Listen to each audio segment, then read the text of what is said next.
when you're an entrepreneur, you have to be able to pivot and you have to be able to see a few steps ahead, but realize that even when you're faced with a loss, sounds cliche, but it's a marathon and not a sprint when it comes to running your business. You just have to come up every day and just deliver and do your best and realize that there are going to be factors well beyond your control.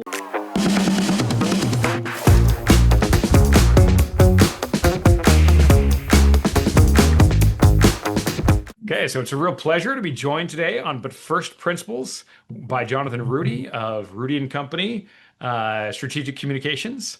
And Jonathan, thanks for being on the show. And just what does your company do? Thanks, Colin. Glad to be on today. Rhudy and Company Strategic Communications is a public relations corporate communications firm, and we help all kinds of clients, large and small, communicate both internally and externally with their audiences. Awesome. It sounds like you've practiced that before, like it's something. It comes up a few times. Yeah, let's say that. Cool. So, as you know, we've got a couple like rapid fire questions. Just would love to get your opinion on a couple things. So, first of all, if you could share some wisdom with entrepreneurs, what would be one piece of wisdom? Well, I tell you, I've been a runner for most of my life. I love to run marathons, and I think I always share with new entrepreneurs, folks that are just starting out their business, you have to approach your business a bit like running, and in particular, long distance running. You have to kind of think ahead and have a plan for when things get really, really tough and when you need to dig really deep. So you need to be prepared, kind of think through it with a mindset of this is, sounds cliche, but it's a marathon and not a sprint when it comes to running your business, because you hope to have decades in business or perhaps a different exit strategy. Awesome. And I have to say, like cliches always turn out to be true. You just have to like. There's a reason that they get passed around, right? So it is a marathon, not a sprint. Cool. So, all right, another question. What's the most controversial opinion you have about business? Well, yeah, I think we've all been affected by artificial intelligence, and it's certainly top of mind for many of our corporate and nonprofit clients. Many are still figuring it out, and I think we're in a period of rapid change yet again. And it is, I think, changing the way in which we work, especially in the communications, marketing, PR space. But it is not necessarily replacing functions and roles, but I think it's the communicators in particular that learn how to adapt and incorporate it into their business, into their organization. That's going to make them successful and poised for future growth. So, in spite of what they say on LinkedIn, you're not being replaced by AI. You know, we've seen pockets. I mean, some of the first things like sports stories years ago started to be written by AI. And so that's replaced some journalism jobs for sure. Everyone's kind of using it for writing today. And I think we all cringe a little bit when we see the dark side of AI writing. I think it can play a role with brainstorming and helping, but replacing the writing that we all need to do as business professionals, I don't see it necessarily going away, but perhaps augmenting what we do. Cool. All right. And I mean, you're excited to get on the podcast. What are you excited to share in this conversation? What's something you're looking forward to talking about in this? Well, I think, Colin, everyone at their core, they're a communicator. And whether or not you're an accountant or you're an IT manager or you work on a manufacturing line, you have a responsibility in the workplace to communicate. So it starts at the top. We are fortunate to work with a lot of folks in the C-suite, the CEOs, the CMOs, things like that, but also working with folks at all levels in the organization. So everyone plays a role in facilitating the flow of communications and making sure that it works within organizations. So if you're managing a team of 2 or 2,000, everyone has a role in communicating clearly. So you want to get the word out there that like, hey, you're communicators. So let's do this consciously and intentionally. Is that am I hearing that correctly? You bet. You bet. So often we see a lot of jargon, Phil. Every industry has its jargon and alphabet soup, and trying to break that down into simple, digestible bits of information that folks can both feel informed and inspired to go about their jobs and really help to contribute to their employer's mission, whatever that is. Cool. Okay. Hey, thanks for listening. This is Colin Davis, and I just want to say real quick, I'd love to hear from you. I'd love to hear your stories. I'd love to hear what's landing. I'd love to hear what you love about the show and what's not working, what we need to improve, what you don't love. All of that helps. So drop a comment below, and I promise I will personally read every one of the comments. Thanks a lot. And what do you think is really interesting about you? Why listen to you? Well, I've been doing this a while. Going on this year marks my 30th year working in public relations. I started out after James Madison University. I got a degree in journalism, quickly pivoted into PR. I drove the Oscar Mayer Wienermobile around the country for a year as a spokesperson. Okay, I didn't know that. We will have to hear at least one story from the Oscar Mayer Wienermobile. Okay. It was like a mobile PR machine.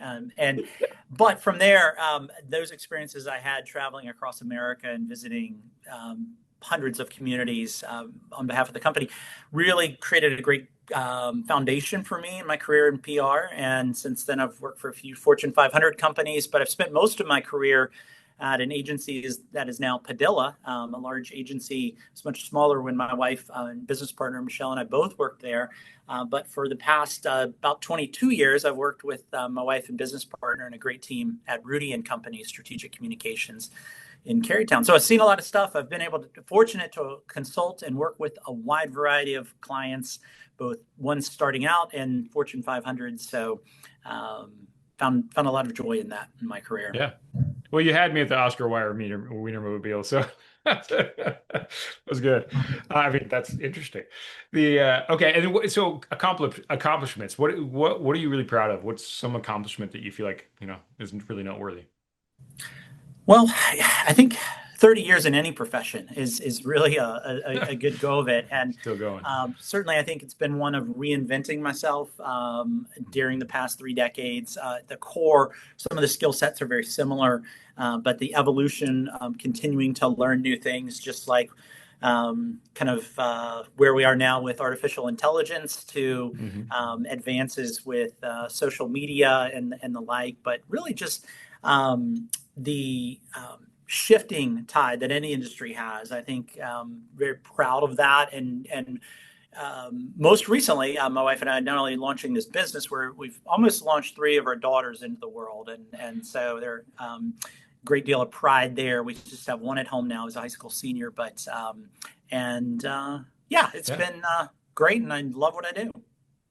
Yeah. I mean, another interview I did, well, actually, I mean, I honestly, like a couple of the podcast guests have said, like, basically that, like, running a business and raising a family and staying married, God willing, is I mean, that's quite the accomplishment. Like, it really is. Like, that's probably 2 of the hardest things there are to do in life. And so, if you're still in the game, that's huge.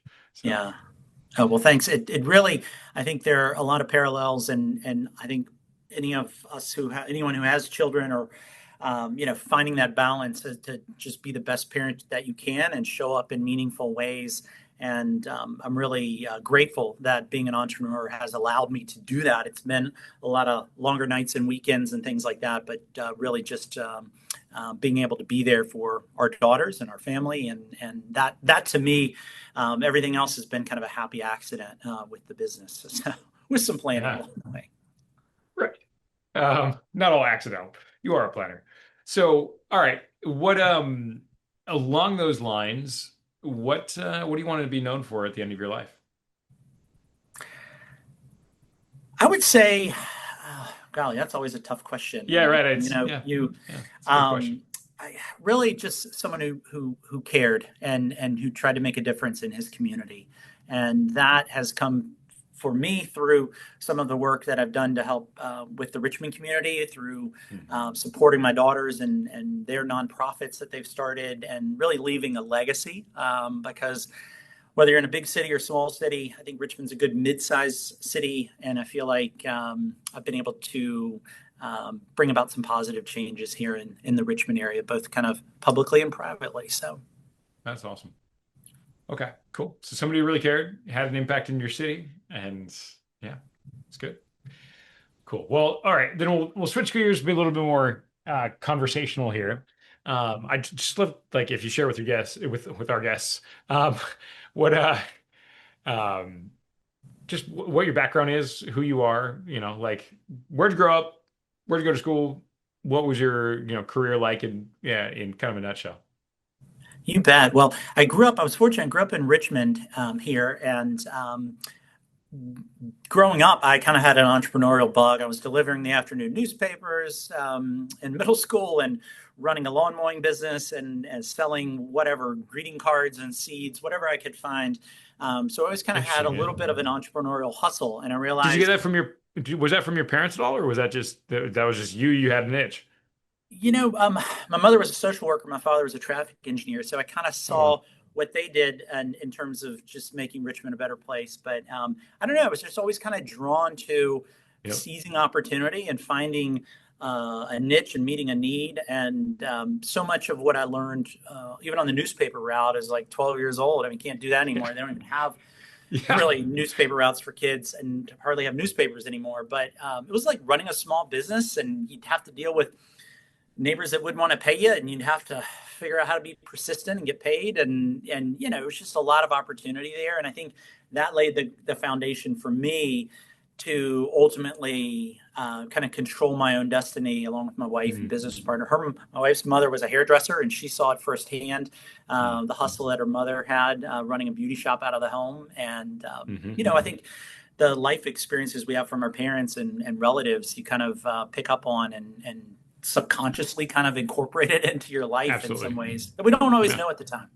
Yeah, absolutely. It's more in retrospect you kind of build off that, but Yeah. But yeah, yeah, very good then went job. Yeah. on and went to school up at James Madison University, studied journalism and telecommunications. Really had a great experience there. And mentioned Oscar Mayer after college. My wife and I actually met at the Virginia Lottery, driving a Winnebago around the Commonwealth, educating Virginians about the lottery in 1993. So I always say I got lucky and won the lottery. But that was really a first mobile PR, mobile marketing kind of job that led me Wait. through. So like out of college, you got a job with Virginia Lottery to drive around to Winnebago and like promote the Well, lottery basically, or yeah, was that? And then you were with your wife, with your would-be wife, driving around. Did I get that right? What was yeah, that? kind of. Well, yeah, I think Kinda. so summer '93, my wife, she was at UVA, I was at JMU. My wife, Okay. Michelle Allen, at the time, we both landed this internship for the Virginia Lottery that wasn't that Okay. old. So I was still in JMU, and Yeah. then we started working together and started dating near the end of that summer, and went to all kinds of events. I mean, we're working 12, 15-hour days, basically selling lottery tickets and educating Right. Virginians about the lottery. But then that helped me ultimately with the first job, paid job out of college, was up in Madison, Wisconsin, traveling the country for Oscar Mayer. And then from there, just worked for what's now Dominion Virginia Power, and worked there briefly, and went to a PR firm for about 6 years where my wife and I worked, what is now Padilla. And then had 1 year at Capital One, and a lot of Richmonders, everybody knows someone or ends up working at Capital One at some point. Great experience there. But ultimately, it was 2004 that I really knew that my wife had started the business in 2003. I knew that I wanted to join her.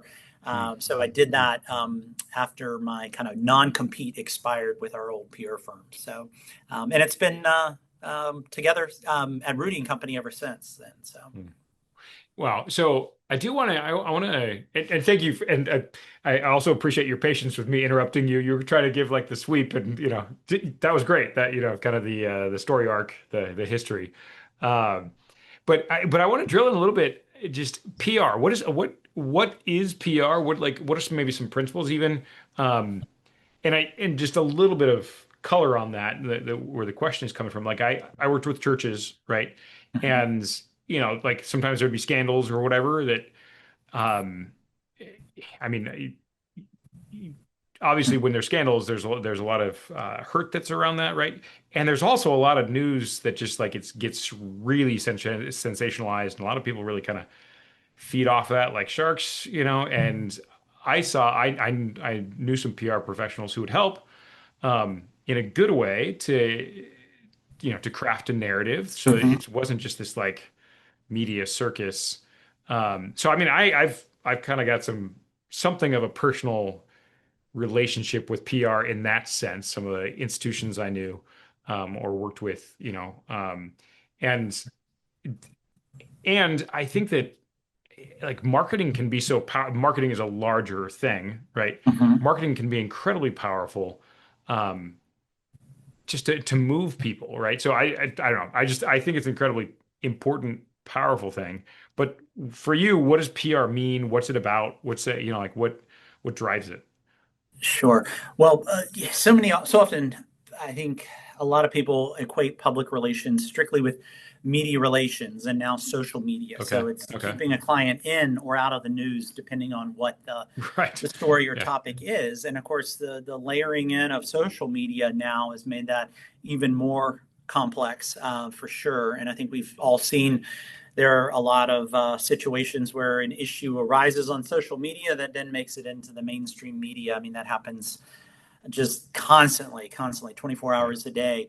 Right. But I think one way public relations is thinking of the holistic side of communications for an organization, or a business. It could be a nonprofit, like you said, it could be a church, but it could be a public or privately Food held bank company. or But yeah. Right. Yeah. and it's really thinking through all of those audiences that are important to that entity and ensuring that there's a timely flow of accurate, clear information that's going out to those audiences. And really, public relations is so far beyond just traditional media relations. It's managing the trust and confidence that your audiences have in your organization, Mm. whether they're thinking to invest, or they're thinking to donate, or they're thinking to perhaps consume or purchase products, goods, or services. So it's really, think of it as a much broader definition for ensuring that you have an environment that is conducive for growth, across whatever the industry is. But sometimes I've seen others like describe it as kind of like public relations is kind of like gardening. You're planting the seeds to kind of grow with something, Mm. whereas marketing may be considered more like hunting. You're going out looking for a specific, really narrow niche. Like you need a certain demographic of someone who may buy your products or services. But of course, they all kind of interrelate together, and there's strong connections between the two.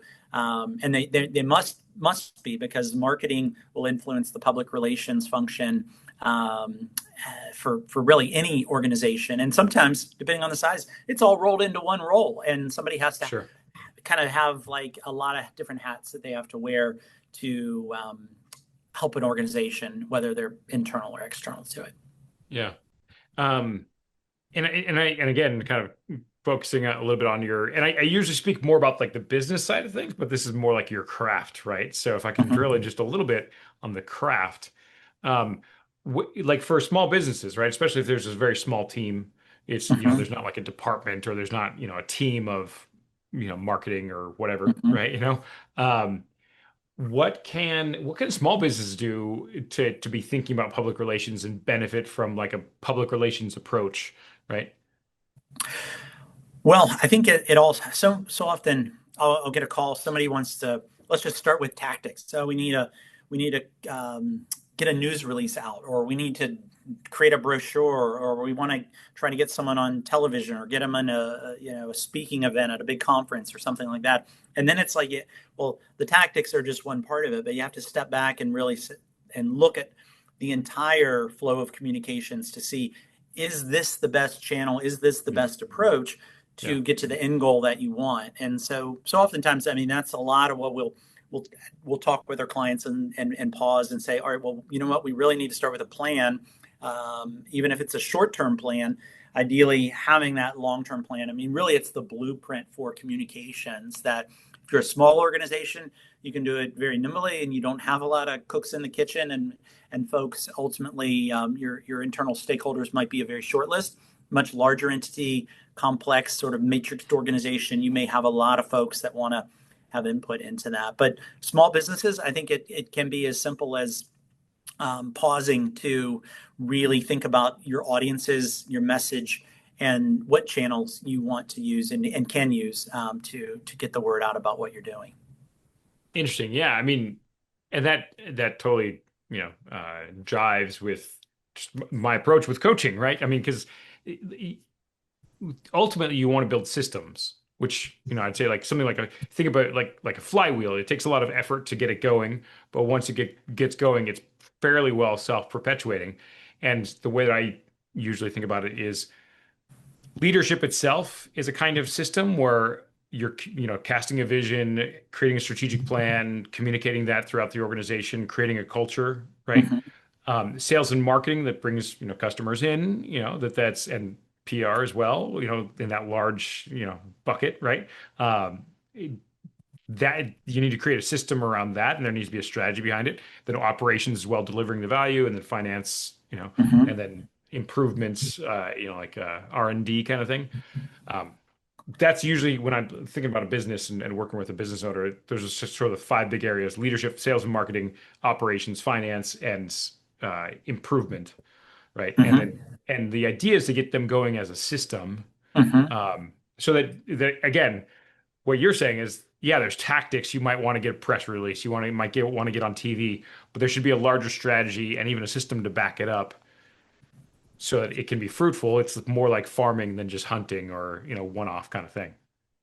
Exactly. And sometimes you'll see communications centralized, and then it may go through, like, goes back to one department or one entity that kind of is working to either help to craft or shape the communications or really serve as internal consultants. And then other times it gets decentralized and kind of pushed out, and sometimes that creates a lot of noise within some of our larger clients where they're like, oh my goodness, we have a lot of messages that are out there, too many messages, too many channels, too many newsletters, and we need to rein that in. So one of the things, Colin, it's like even to pause to kind of look under the hood. So like especially Yeah. since COVID, we've been doing these communication assessments where we come in. I don't even like to use the term auditing because we're really assessing the effectiveness of that communication, looking at qualitative, quantitative factors. And it's kind of like looking under the hood, and it's Yeah. really Yeah. asking a lot of Yeah. questions, talking to the folks that are doing communications. It's kind of like we'll hear, especially when a client's like, something is, we're just not firing. We're not firing on all cylinders. We're not getting the information out like it needs to be.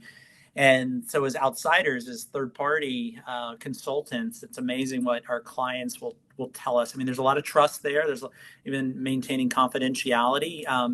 But we really help to unravel problems and find opportunities with our clients. But I think the lessons are applicable if you have a team of 5 or 10 or 5,000. Sure. Yeah. Okay. Okay. So let's move to the business side, being a business owner, right? Sure. So, like, your wife started, you said 2003, started the company in That's right. 2003. And, obviously there was 2008 that probably was challenging, COVID since then, right? Hmm. I mean, you've been running the company for 22 years, something like that. And math is clearly not my strong suit. It's hard for me to subtract 25, three. But, what's the entrepreneurial journey been like? What was it? Do you feel like it's been pretty steady growth? There have been some really hard times? Has it been up and down? Like, what was that like? Yeah. Yeah, well, it's like I said earlier, it's about that marathon, and the long term, and they're gonna looking back. I mean, it's been a really fortunate to have sustained growth during most of our tenure at Rhudy and Company. Nice. COVID obviously was a game changer for everybody, and I think we saw some clients that were having to adjust to being virtual. We had been virtual before virtual was even cool, and so it was Nice. a quick pivot for us. Like, we were helping so many of our clients, so we actually got a little bit busier during COVID, Hmm. believe it or not, and we were quick to adopt the tools. And But I think there are, certainly challenges along the way. I mean, we've had a few of our clients since we've been open, and then we've had some clients that have been with us for 10 or 12 years, and Yeah. you always like the relationships that we have with our clients are so very important to us. But then sometimes there are things that are well beyond your control, like a merger or acquisition, or services get Right. centralized out of the market, and those things happen. And as an entrepreneur, you just have to realize you can only control so much. You can't control everything. You just have to come up every day and just deliver and do your best, and realize that there are going to be factors well beyond your control, like the macro economy, to shifts in the workforce, to a client deciding to internalize a function. But it's really about being prepared for those, and being okay, to realize that, hey, you may have to weather some tougher times or some leaner months, to get to a normal flow of business, if you will. Yeah. Yeah. I mean, I think you kind of answered my next question. Okay. But I mean, what I want to ask is, what do you think made it possible to continually grow? Because you said you had sustained growth, right? But I guess from kind of I guess like a marketing standpoint, especially in the early years, that's usually when it's hardest to get a steady flow of clients to, keep the revenue up, and then also when you're first hiring a team, because payroll's expensive and it's stressful to have payroll. Um, I guess from either kind of like a business model or like profit model perspective, or from a marketing perspective, what'd you guys do to stay in business and to continually grow?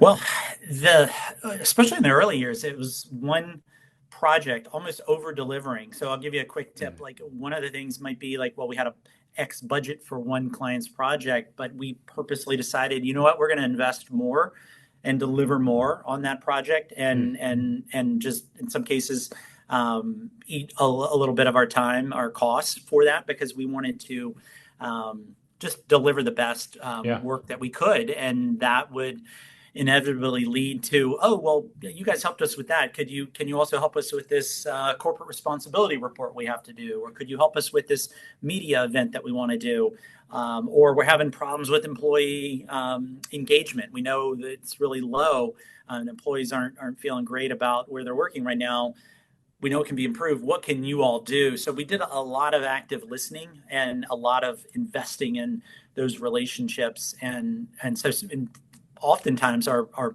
biggest new business channel has been with existing clients and word of mouth, and um, that kind of thing, Colin. So Yeah. it's definitely, there's no magic formula other than just really delivering as much as you could. And I like to say, one of the one of the things that early on, when it was mentioned my background growing up, I worked at Ucrop supermarkets, and I was Okay. fortunate Yeah. Yeah.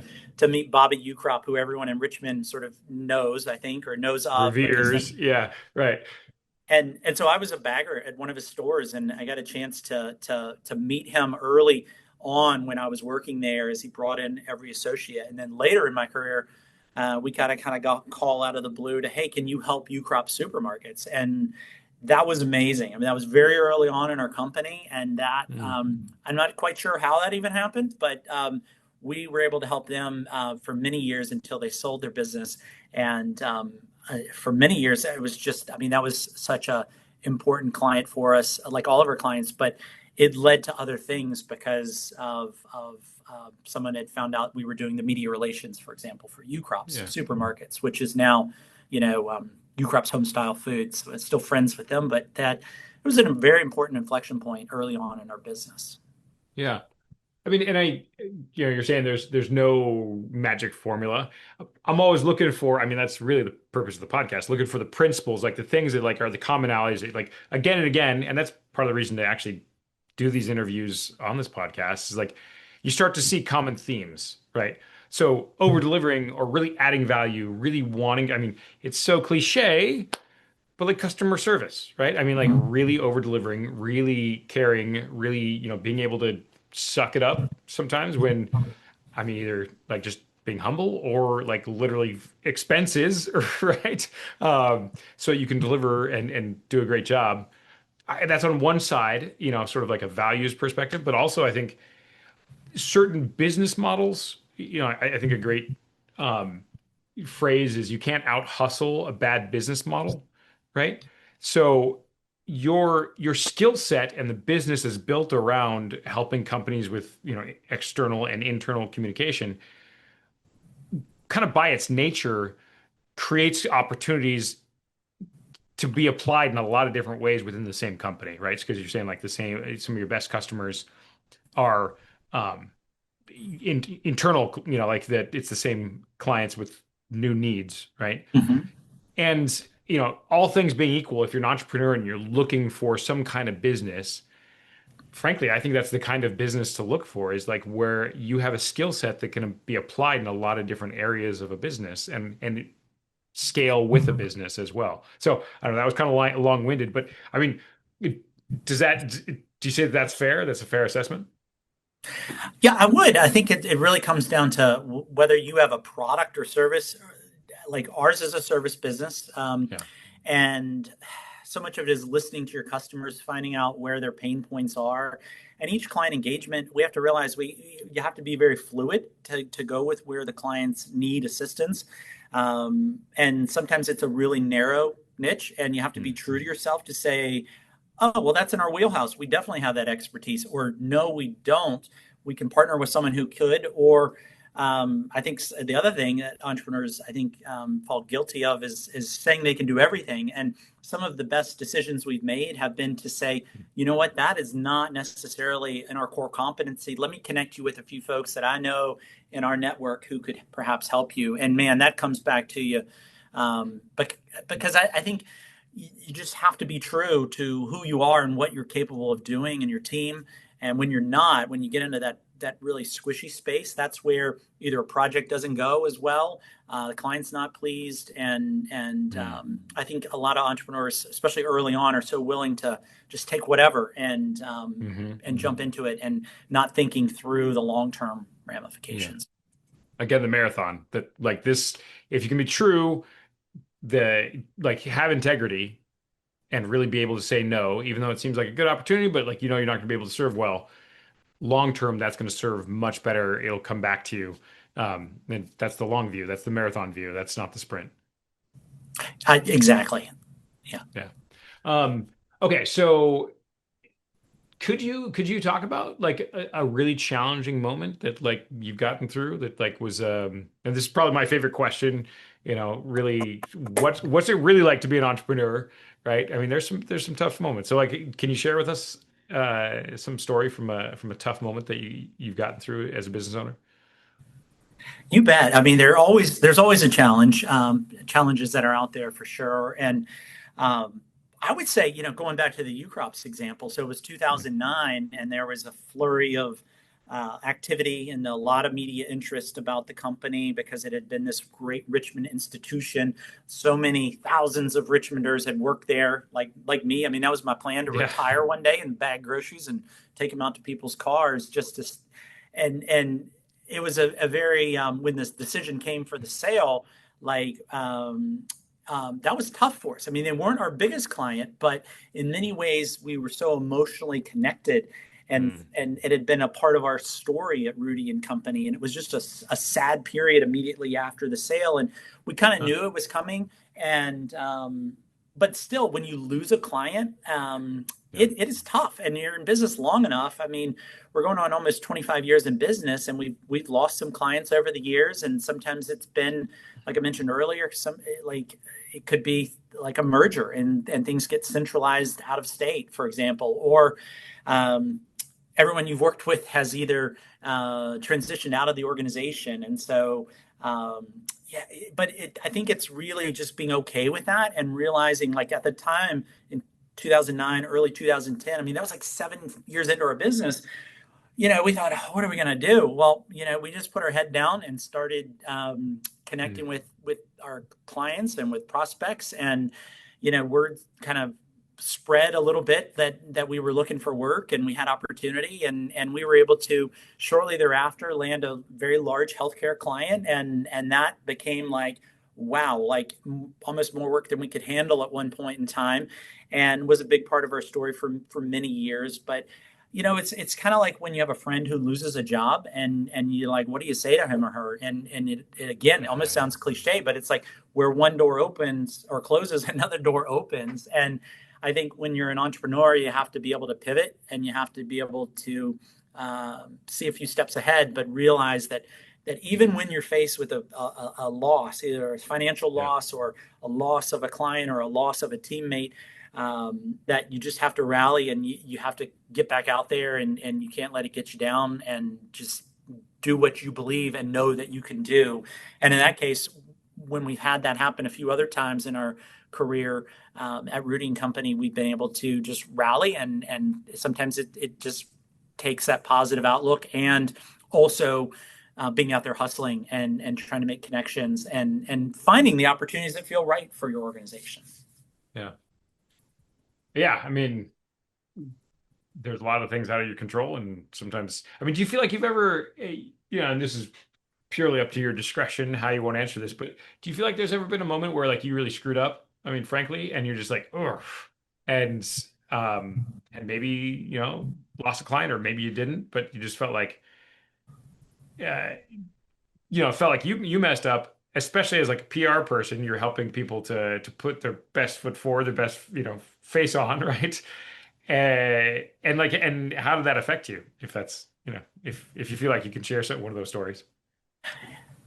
Sure. Well, I mean, there was always a little bit of looking back and, oh, I could have done this better, or if I'd only had this bit of information, perhaps I could have, it could have gone a different way.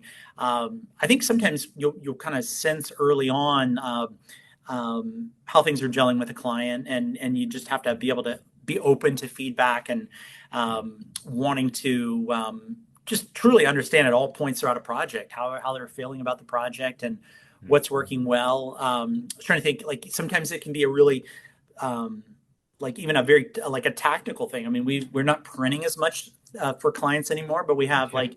like I remember where it might be something as it sounds as trivial as a client's corporate brand color did not match perfectly, Yeah. and even though we had done a press check, and so in that case, as a business owner, you're like, okay, we're going to pay for that reprinting. And so you may, like in that case, we lost money on that job, Yeah. but it was Yeah. our job to make sure that press check went smoothly and working with the printer, because obviously we don't own the printer. But that was, those kind of things happen. And I think it's just trying to be open and transparent with clients and own up to your mistakes and sometimes even things that aren't necessarily your mistakes, but perhaps could be a third parties as well. But Yeah. it's kind of Well, it yeah. gets back to just the value, treating with operating with integrity and the golden rule, treating others like you want to be treated. And we've all had experiences from a service standpoint that have left us like feeling like that didn't feel right. And I've banked those experiences, and we try to incorporate it into how we treat our clients so they don't Yeah. feel that way. Well, it's like it's something the way that you're expressing yourself. I work a lot with psychology. That's part of what I do as a business coach. And I mean, you sound like a guy who's very optimistic, who really can find the bright side of things, and really like always looking, like sort of what's next and how can we learn from that and how can we do a good job. Um, and I mean, that's interesting to me in the sense of like what I'm kind of thinking about right now is, PR, crafting stories. Psychologically, so much of what we feel depends on the stories we tell ourselves about how things are, right? And in fact, some of the work that I do with clients is helping them to rewrite the stories they're telling themselves about the world and themselves and their business and whatever, right? Um, I mean, does that resonate with you? Do you feel like you're an optimistic person? Do you think like PR is kind of like natural for you, or that that's helped you, like kind of like a feedback loop of like, learning to craft stories has also helped you to think about the world in a way like that's more optimistic, or is it kind of just an inborn trait, or yeah, where's that land for you? Yeah, well, I think part of like I'm a bit of an extrovert, I think, and Yeah. like part of like so many of the things that I love, like doing, and I think especially during COVID, not being able to do it, like being with people in person, going to trade shows or going to conferences, or like even that optimism, I think, is Yeah. maybe what helped me get that job with the lottery so many years ago, helped me get the job with the Wienermobile. I mean, literally had the same conversation thousands of times each week and loved it. And it was kind of, to me, it was magical. I fed off that energy.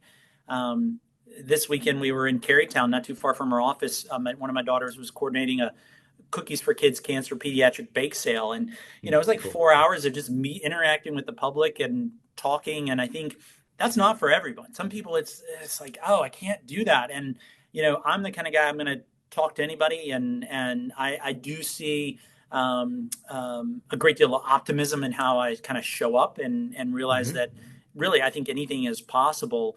But I also try to balance it out with realism and sometimes with our clients. Like I'll play it out for you, Colin. Like maybe helping a client deal with a very difficult issue, and one that they may not want to talk about to the media, or they need to, and being that balance and being that realistic voice to ask the tough questions and say, hey, CEO, we need to make sure you're ready for these questions, whether you want to answer them or not, because you may be in a position where you need to answer them. And so it's a balance, I think, but I'd say optimism is one of my strengths. Yeah, just kind of naturally. Cool. Okay. So we're about out of time, and I'm curious, just like vision, future, what do you see for next 10 years, 20 years? What's your next level look like? Well, I'm 30 years in, and I still love what I do, and I think love working hand in hand with clients. I mean, one of the things, my wife is the CEO of our business, and I serve as the kind of chief operating officer, if you will. We don't really have Okay. titles.